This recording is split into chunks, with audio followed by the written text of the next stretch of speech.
Chers internautes, bienvenue dans votre émission Actu Politique. Nous sommes toujours là pour vous informer comme d'habitude.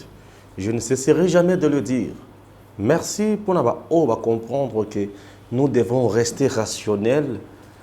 Nous devons rester vraiment rationnels. Nous avons eu un message tellement belé sur le dossier à Inikin et je suis très content. Bon message au Komelinga Penza. Nandima qui était qui a la capacité à réflexion à modèle et c'est pédicine ma casse koleka parce que nous devons analyser des choses avec le tête et non le cœur puisque là tout ça ma kamuna mi tema Congo zobeba nazo le bela batomi balé lelo. Nous allons parler de l'évêque Mukuna et parler également de Ramazan Ishadari. Ramazan Ishadari a outil kopesa ultimatum to message fort. Naba mandataire public nyonso sur la nommé d'ici là que DG oyo akoyiba bako kangaye man militari bako maiti na prison alobi azana posa amona bato oyo bako sala buzoba te. Ramazan Ishadari a-t-il raison ou tort? Voilà, c'est une leçon de morale qu'on donne maintenant à Félix Tshisekedi. Oui. Le PPRD, c'est un parti, et c'est un bon cannabis. Et le PPRD était au centre de la gestion à Joseph Kabila. S'il y avait des ministères clés occupés uniquement par les gens du PPRD, et là, ce ministère est vice-premier ministre en charge de l'intérieur, PPRD. Aujourd'hui, Ramazan Ishadari a lobby et Sengeli ba mandataire nyonso base à la corruption té, concussion té, enrichissement illicite té. C'est la vision au bato nyonso bazana kasi kolokana RDC. Ezali souhait au bato ba lokana mboka na biso. Les entreprises publiques congolaises nyonso ezali par terre. Et comment ba canard boiteux. L'entreprise publique congolaise eza bisika oyo corruption eza makasi ndekoya nde bazalaka azalaka recruter kuna ezali bisika oyo compétence ezozala mise en exergue te mais ezali makambo ya ba relation. Ezali entreprise moko awa ezalaki ya beau frère Joseph Kabila soki bokilo Joseph Kabila abanda ko bengana batu kuna ndenga lingaki. Ezapi na Transco awa ezalaki ya matata chaka ndeko na moko boye soki ruguza soki nani boye DG wana abanda kosala batu ndenga lingaki. Les impunités là enyokoli ba congolais mingi na entreprise na biso. Or l'État en créant les entreprises ezana domaine to bengi ya portefeuille à l'État. L'État doit générer des recettes. L'État a trouvé solution dans Makamunaye. Mais lorsque les entreprises sont mal gérées et n'arrivent pas à générer des recettes, ça pose problème et l'État n'aura pas l'argent pour assister à Makamouazanango. L'État peut n'anga munaye, ceux qui entreprises ont les autres produire mbongo. Alors ça c'est ce qu'on appelle la rétrocession potos à la prime. Il y a performance. Là azobe bisalisous. Les primes ya rétrocession on les ozongate pour na kofuta bato ba produire mbongo te ezo sala mois passé. Ba entreprise na biso zokufa pour na ba tracasserie. Bazana ba document ya ebele ya mabe. J'appelle ça les faux vrais documents. Entreprise azana pour na contrôler ba biloko kolia mais ya kokoti ça dit n'importe quoi. Pourquoi? Puisque les agents qui sont na ba frontière wana bazana kolia ya malongate bazana mbongo te bazofuta ba malongate. Vous voulez qu'il fasse quoi? Bako pesa batu ba client ba document ya faux vrai ba kotisi marchandise na bango pe mbongo wana ekoti na compte ya l'état te entreprise te et mbongo ekoti na compte ya ba poche na bango. Tala ba gens o bazana ba frontière na ba douane bazana ba frontière na ba aéroport et consort. Ce sont des messieurs, ils ont de l'argent. Pourquoi? Puisque bazo sala dit n'importe quoi. Ba concussion wana. ba DG belé bazo sala ba marché à minene na ba konzimi susu na kati kaka ya politique ya mboka na biso. Aza DG lokola ba tchaki na parti politique ya PPRD wana aza na part où il faut zongisaka na PPRD, aza na part où il faut apesaka ba vie na ye oyo ya kati ya PPRD, aza na part où il faut aller saka ba ministre mususu pour ba maintenir na poste wana. Entre-temps, c'est le pays qui perd. Mbongo bimaki $100, lokola il faut apesa PPRD na ba tout qui mi balé, il faut apesa na ba ministre, il faut apesa na ba oyo. Tout ça, le pays perd. Et quand le pays perd comme ça, la population congolaise n'a pas. L'intention ou la vision de Chadar est malam. Est-ce qu'aujourd'hui, et comme Tango après avoir détruit le pays, et là, on a que le mandataire n'a pas perdu. Avant Babima, il faut que on audit. Il faut que on wapi. Oyo banda ko pied wana e banda ko kende wapi, ça nous fera du bien ya komona ba miyibi nyonso bakangi bango bache bango na makala po bayiba ki mbongo wa leta e kusala biso malamu mingi. Au régime ya Félix jusqu'à présent ezaka régime ba millions, ceux qui oyebi ke bayibi c'est que bayibi 6 millions, ceux qui oyebi bayibi eza 15 millions, ceux qui oyebi ke bayibi otuna combien kotuna kutute bayibi $1000 te tuna combien de millions pendant to ko makambo ba milliards te tozaka na ba millions. Ceux qui ont eu combien de millions? 200 millions ou qui ont tout vertige. Tension et qui tito et mati AVC. Wana ekotala yo. Ngaya ngani kutuna sina miyebela déjà. Alors, il faut comprendre que le pays se dirige dans makambo ezali malamu. Chadar alobi, il faut mandataire wa koyiba bakokanga ye manu militaire ba memie tina prison, c'est-à-dire bisika azozalela wana nde baye bakangie kuku tina prison.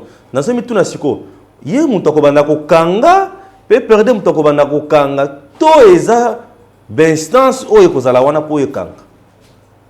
Mais ce qui mutu ayibi, il faut d'abord un inspecteur ya finance tout basala ba rapport na bango bayibake ayibi to ayibite ceux qui sont dans le ministère sont auto par là, ceux qui sont na pouvoir il y a niveau central ba bengi na assemblée nationale, ceux qui sont na niveau provincial ba bengi na assemblée provinciale. Mais maintenant manu militaire au Chadar ali ba bana kokanga eza batu na bango pe pe mutu bana kokanga batu bakela bango na makala to eza bango mutu ba ona sala ndenge nini. Ça j'aimerais tous appeler un peu d'explication à Malonga na point on a, puisque ce n'est pas Chadar qui doit arrêter les gens. Et si c'est Chadar qui doit arrêter les gens, to comme na cacophonie politique ou lobby, vision ou basali za malamu, c'est pour aider le pays. Mais pendant tout ce temps bazala qui va pour na kolova makamoneti oyo. Nde bisika tozo comprendre te. Bazo pesa bato ba message siko ya malamu après avoir détruit bato wana. Puisque ce pays a été très mal dirigé pendant 18 ans ou 20 ans. L'entreprise est belée tant pour la ressource malongate. Et ça dérange. Ça dérange. Na lungu na point ya Chadari. Na jusqu'au point il y a Pascal avec Mbouna. Il a fait une sortie médiatique au bas point belé za na kati wana. O nga ifuna lobala. Pascal avec Mbouna qui membre ya kandi ya na campagne ya Chadari. Asala nini ba Yeshua. Pascal Mukuna alobi ke likambo ya 200 millions ya Jekamine bango bayibi bandaka la ke Jekamine produira tout son bon côté. Mais oyo wana euti wapi? Il faut basala audit ya batu wana pe bayeba ke mbongo wana ekindaki wapi. Oui, 200 millions ya Jekamine il faut toye bango ezaki na maboko ya nani pe ki wapi. Aujourd'hui batu bazo telemela likambo wana. Oh Albert Yuma, non, mais Albert Yuma, ce qui a détourné Mbongo na batunaye, il faut bakanga bango. Pour ceux qui bakangi bangote, écoute, la toujours impunité, impunité. Et je camine tout que zali Mbongo ya makanga. Pascal Mkuna a dévoilé les sociologues comme sous lobby, miba ici ekufaki. Mais il y a une société na Mbujimai où ils ont kati ya kosala makambo ya diamant. Tozoye bate eza ya nani, eza ya l'État congolais to eza ya privé et ceux qui privé wana azali nani et pe nani apesa autorisation ya kokita kina mbujimai kosala à côté ya société il y a l'état et que l'état lobby est l'autre côté c'est qu'il faut ezala ka clan ya bato Joseph Kabila na batunaï ça c'est ce qu'on peut dire pour bangonde bazal intouchable na mboka na biso et na époque wana bangonde mutu basalaka nyonso bango balingi miba eza ya l'état ce qui miba est tombé en faillite l'état d'abord il y a ba service oyo ezali wana pona ko déclarer entreprise wana que ezali en faillite bakangi yango ba remercier batu nyonso bazalaki wana ba créer entreprise mosusu ça on n'a pas vu on n'a pas entendu toyoki kutu Bangé avec le nouveau président de la République Félix Tshisekedi et qui na Kasai wana na Mbujimai pour na kotala makambo ya miba. Toyoki récemment bautaki ko suspendre ADG o ya lobi o ya longoli o ya zongisi. Cacophonie kaka puisque régime ya Félix Zama ba cacophonie est belé. Ce na bandi ko épingler yango na osala mon émission mususu bo comprendre. Alors miba eza na relance. Eza relancé. Avec les fonds et tout matériel et consorts. Maintenant, tant que nous avons l'obake, il y a une société qui travaille aussi dans le même domaine. Et ça, il y a nani. Société wana eza ya nani. Et ceux qui président de la République a zolobate, a ebi kopwana, toi ebi yangote. Azan information là, toi azan yangote. Peut-être ceux qui président de la République ont l'information, le cas Pascal Moukouna évêque, à l'objet qui est dans la société Moukouna, il y a des informations, on peut l'interpeller peut-être dans le niveau il y a ANER, il y a justice, Bamemaye, à qui ne coupe sa information pour ne pas mboka na biso, pour pas mater mboka na biso ko perdre. Peut-être que eza ya nani. Et c'est quelle société privée où il y a eu pouvoir, ton monopole, il y a kokota dans le domaine de l'État, puisque nous voulons un pays, une gestion transparente qui va faire développer notre pays. Le Congo est vendu dans mon lili tango moulaï et comme tango ya batu batonga bakende liboso. Pour être mis binyo so bakanga mabakota makala batu ba misana kusala musala malamu basala musala bakende liboso pour na mboka na biso itombwama. Miba bisike ezali, vous le savez que ezali société moko oyo et sungi mabota ebele. Si aujourd'hui il y a beaucoup de jeunes Yambujima et na Kinshasa, c'est plus que Miba les autres sont sur l'autre côté. Ces jeunes ici qui sont plus à Kinshasa, qui roulent avec la moto ici. C'est pourquoi, puisque ebele bazaki main d'œuvre ya Miba. Mais aujourd'hui, va se retrouver nulle part. Et baza awa. Et pour peut-être retrouver solution dans Makamouane, si on relançait les activités aujourd'hui à Miba, beaucoup qui traînent ici, qui ne font absolument rien, rentreront à Mbujima et pour Kosala Moussala ou Baïbaki Malam. Et c'est une bonne chose. Donc Pascal Moukounapé nous dire, Makamouana, et ça va nous aider. Pascal Moukounalobi, les sous-souké, et Sengeli Toyeba, guerre, to bato ba boma bato ba sala makambo ya kamwena sapo ba uti wapi bazaki banane. C'était à l'époque de qui Chadar qui était vice-premier ministre en charge de l'intérieur. Il faut que Chadar nous dise vérité sur makambo ya kamwena sapo.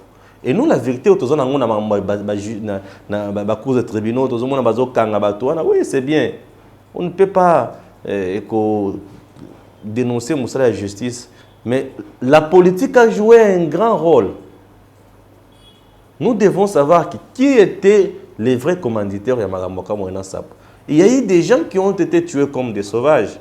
Moukouna a raison à ce point-là. On doit savoir. Ok? Martin Luther King disait, si une religion ne contribue pas au développement d'un pays, c'est une religion morte. Cette église-là est morte. Les adeptes ou les fidèles doivent quitter là-bas. Oui, aujourd'hui, si Moukouna aïe se réveille d'esprit, ça c'est encourageant. Nous devons voir la vérité. Nous devons voir la vérité pour que les commanditaires soient punis, déférés devant le juge. hein, jetés en prison. Et la justice sera faite pour surtout les victimes de ces atrocités. Puisque au cas contraire, nous ne pouvons pas accepter. Et on continue, toujours on n'a pas Siwana. Nous avons besoin des gens qui doivent dénoncer tout ce qui est faux, impur, pervers, dans le souci de construire une société noble. Et c'est ça. Car on dit la justice élève une nation. Voilà. La justice élève vraiment la nation et ça nous fait énormément du bien. Et nous apprécions des choses pareilles. Pascal a-t-il raison ou tort dans ma camoufle jusqu'à présent? Non, il a raison. Il s'est réveillé, ce qui a moniqué, il s'est réveillé dans Souka. Bon, c'est bon. À Soukissi, qui a qui maka prison. On a connu des évasions dans la prison ko sakanate na mboka na biso. Bolani na tongo autant ba kimi kotoyo. Les évasions massives dans la prison ya Makala. OK, et parmi ces gens-là, Mwanasemi faisait partie. À côté soki wapi Mwanasemi a 8 mois. Mwanasemi a 8 mois. Les autres ils seraient déjà tués. Et ceci serait déjà en Angola. Pouf, les fugitifs abîmés. Tout droit de l'enfer, tout évité. C'est le ressuscité, tout évité. Balobi qui battu banda kobeta bandika et comme Massassi et bato bakimi na prison. Maintenant aujourd'hui qu'il est là, on peut nous dire la vérité pour balobi que bato ne mwananse mine ba sa transforma qui ba comme bato quand moyen sa peau et consort. Mais ne mwananse to monika na bato na e les bazo pc micro pe azo longola ngo azo beta ngo bambata un président de la République fédérale yako. C'est compliqué. C'est compliqué. Nous avons connu des choses dans ce pays, Oyo et BBC Mbokanabiso, et dérangé Mbokanabiso, et Nyokoli Mbokanabiso, et ça fait très mal. Et ça fait très mal. Bande Kobalandi, est-ce que vous comprenez que Mboka Ezali Kotambola Malamote? Le programme de 100 jours de Félix Tshisekedi avec surfacturation, il y a Makambo Ebele. Il y a une structure, une organisation où il y a rapport et le but qui est programme il y a 100 jours il y a Félix Tshisekedi surfacturé biloko ebele sur ba mbongo ebele bimi que prévu. Nani abanda ko yiba ba mbongo wana? Nani abanda ko détourner ba mbongo ya ba so de mouton? Nani asaleki biloko nyonso wana? Et par exemple la République sur base ya rapport oyo à lobby. C'est une question que nous nous posons. Puisque nous voudrions avoir des choses qui marchent bien. Nous avons besoin du changement. Le changement signifie d'abord une gestion rationnelle. Lorsqu'on parle de la gestion rationnelle, on fait allusion à la méritocratie. Mutuna mutu asala eloko au respect ya makambo nyonso ezala malamu. Parce qu'au cas contraire, les choses et kozala toujours na passe, makambo kotambola toujours mabe et ça va déranger complètement gestion ya mboka. Et avec ça, nous ne pouvons pas accepter, chers Congolais, chers internautes, est-ce que vous comprenez que les changements tant attendus dans notre pays semblent passer à côté? Et pour changement dans mboka na biso ekinde ezala malamu ezala lokola bato bazo zelela yango tozana bosenga makambo etambola malamu parce qu'au cas contraire tokozala toujours na même difficulté même passe bato bakozala toujours na ba difficulté à kosakana te tala politique ya gratuité enseignement jusqu'à présent et ça ba difficulté à mike puisque mbongo zo zala te alors lokola mbongo zo zala te oyo zo zala wana bazo yiba bazo détourner yango. Qu'est-ce que nous pouvons faire? 200 millions, 15 millions, tout ça. Ce sont des choses où il faut interpeller biso pour tout canaliser mbongo malam. Pour n'amboka na biso tambola. Puisqu'au cas contraire avec ça, nous ne pouvons pas avancer. Et lorsqu'on n'avance pas, ça dérange. Et quand ça dérange comme ça, tout ce banini akosala. Te atamokete. Chers Congolais, merci à mon équipe technique. de m'avoir soutenu aujourd'hui. Merci à Congo Live de me faire toujours confiance. Et merci Nabato Nyonso. Nous sommes toujours là pour vous informer avec des sujets importants. À très bientôt.